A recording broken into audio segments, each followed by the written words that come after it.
You know, when I started this channel, in no way, shape, or form did I expect to be talking about people passing away this much.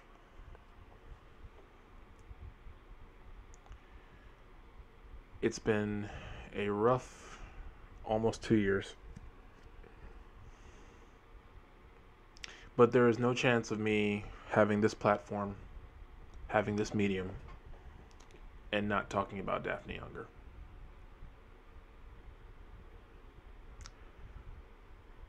She was and will always be by far one of my most favorite people to ever see ever. The picture I have with her, Jerry Lynn, and Delirious happened by chance. We just all happened to be standing there during a meet and greet. I don't think there were many fans yet, and all three of them just happened to just crowd around me.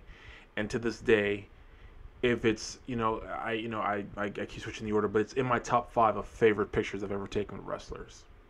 This is because of my love for Jerry Lynn, my love for Delirious, and my love for Daffney. That was a once in a lifetime photo that I will never ever ever take for granted. I never have and I never will. I wanted the news about Daffney to come out so much differently, like we all did. Like we all did. Everyone felt that way. This has been one of the hardest deaths I've had to deal with, and believe you me, that's saying something. If you check my other social media, I posted a picture of Daffney and Tez that I happened to find on Tez's Facebook profile when I was just going through his pictures, looking at just pictures of him, and I saved the picture. And within 1 year time span, I have lost both of those people. And in some ways, and maybe not others, it feels worse when it comes to Daffney because it didn't have to happen. I hate that she felt so alone. I hate that she thought I don't know. I didn't see the video. I never saw the video. I don't know. Maybe she thought she wasn't loved, wasn't worth it, that no one cared. I don't know.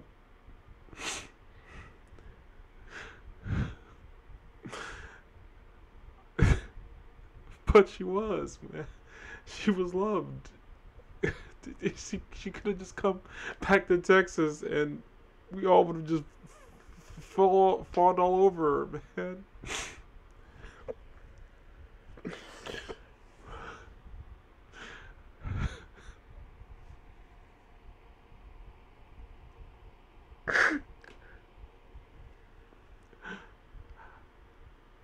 I have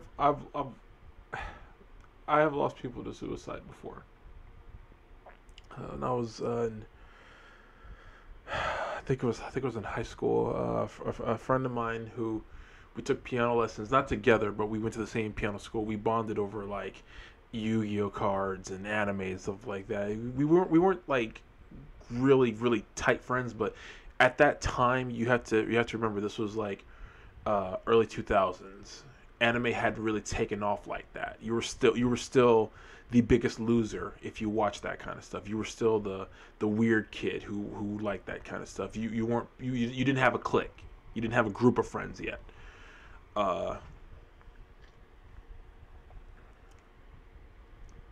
And his name was Xavier. And I tell myself all the time, it's like we were all young. There, what could I have done? But the older you get, the harder it is to rectify it in your own head. And I'm not saying that because I was Daphne's close personal friend. I wasn't. I was just a fan. I was some guy she saw, in the crowd when she came to Austin, Texas, or to San Antonio for Anarchy Championship Wrestling. I was just some guy in the crowd. But for me, when I saw her, I saw A, one of the most underrated wrestlers, period. B, I'll be honest, the hot goth chick. Sue me. I I find goth chicks hot. Sue me. And see a wrestler who would go to any lengths to make an incredible match. I saw her put on banger of matches, just classic after classic. In ACW, her and Rachel Summerlin had a feud that I would put up against any feud in wrestling, as far as like the intensity and like, you know, how serious it got. I put up against a lot of feuds. You know, is it the greatest of all time? Maybe not, but can it stand on its own 2 feet as one of the greatest? Oh yeah, it can. If you can track down old ACW matches and old to see Rachel and Daffney, like their whole series, it's worth tracking down. And she was so unselfish. She had such a kind heart. The outpouring of support I've seen has been encouraging, because it shows that she was that way all the time, and it shows that people really, really did love her. I wish it had been enough. Mental health is a real thing, people. It's a real, real issue.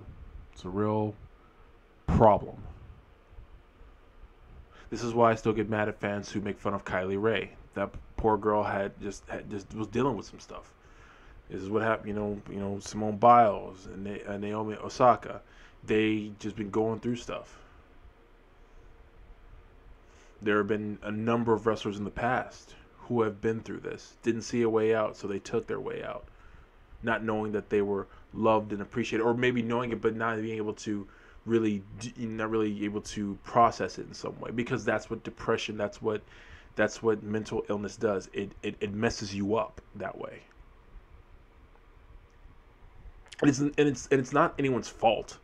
I mean, it's not the person's fault, because, you know, but, you know, I just wish we would stop putting the stigma on it and let people who need help, let them get help. Stop making fun of people for having mental illnesses. Stop making fun of people who when they're depressed, just want to take it, just, you know, they don't always join social gatherings. If people are introverted, let them be introverted. Don't force them, you know.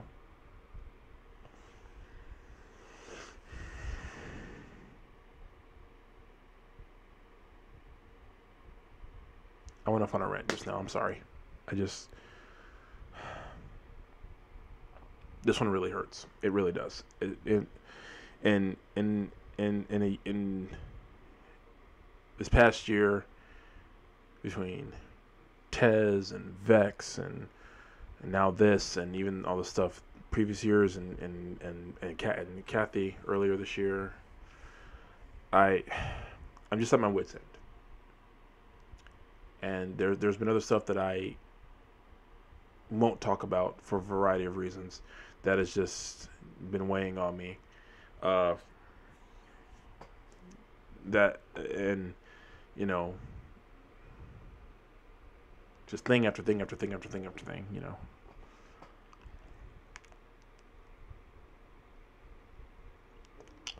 Prayers out to Daphne's family and those who knew her best.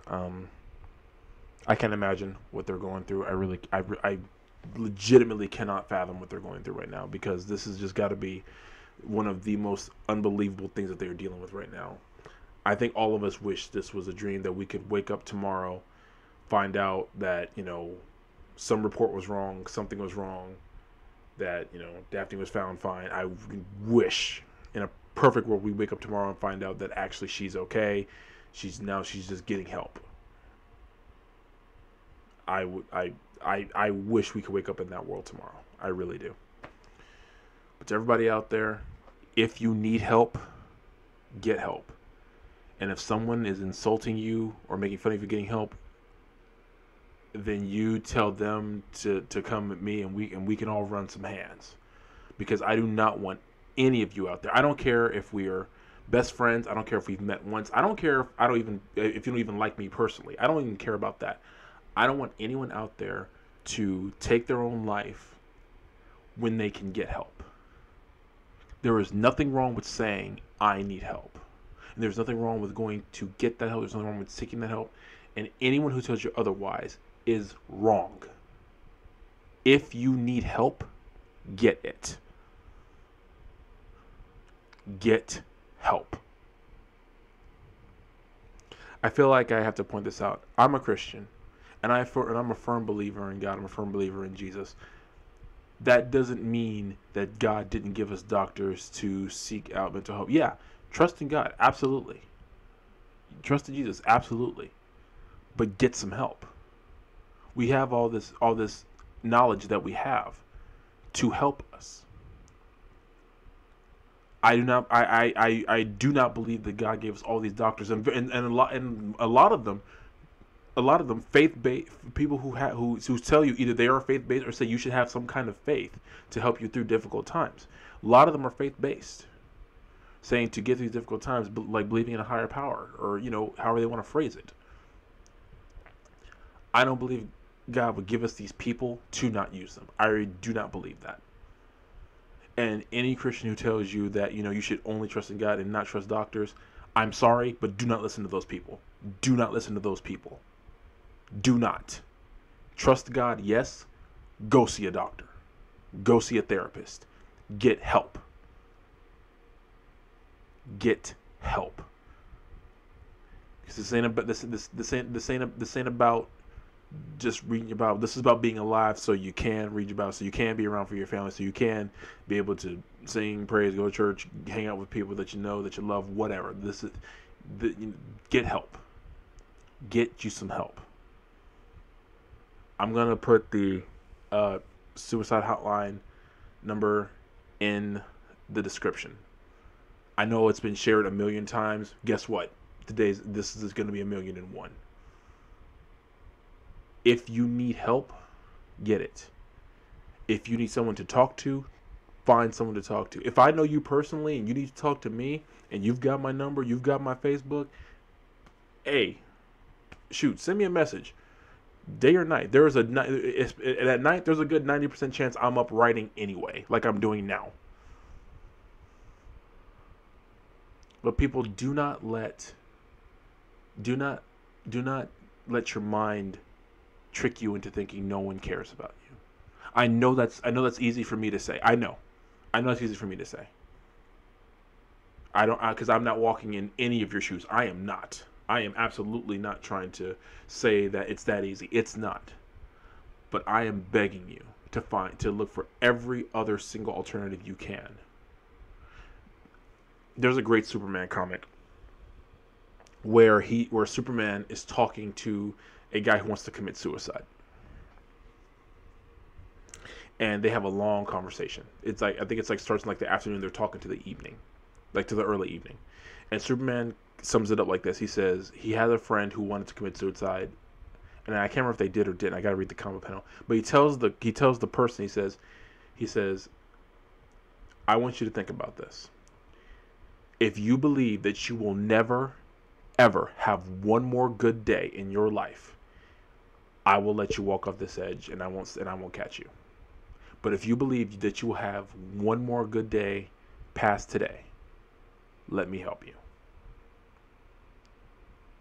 Those kind of Superman comics are always my favorite because it shows when Superman shows the best part of himself, and that's the human, relatable side, where he shows that he really does understand humanity probably better than humanity does, despite being from another world. This went a little longer than I thought and went to territory I wasn't planning to.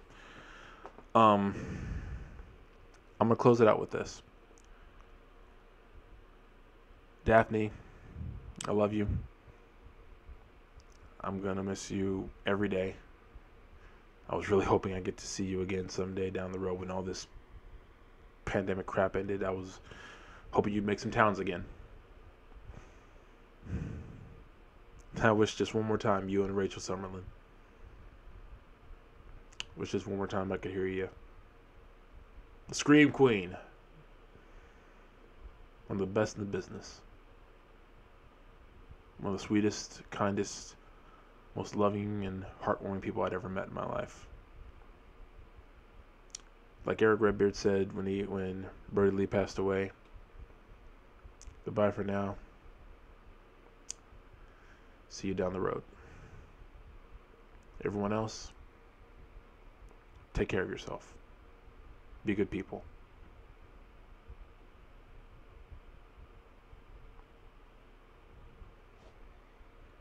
That's it.